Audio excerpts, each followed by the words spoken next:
We're all familiar with toasters, and we usually use this for bread to make it more substantial, to darken the color, and make it so that it can hold heavier toppings. But we also use toasting in cooking. Some traditional items that we typically toast are coconut and any kind of nut meats. And you can see the difference between the untoasted and the toasted coconut, the untoasted nuts and the toasted nuts. But you can also use toasting to enhance the flavor of just about anything in your kitchen. Today I had some leftover corn that I cut from the cob, and all we're going to do is spread this in as much of an even layer as possible on a baking sheet. And I've preheated the broiler in the oven on high.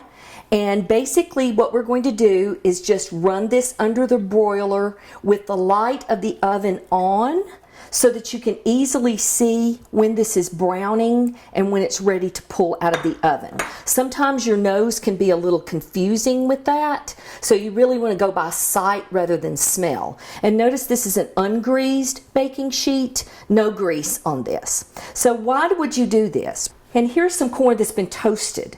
So what it does is it dries the corn out a little bit. It's not as milky.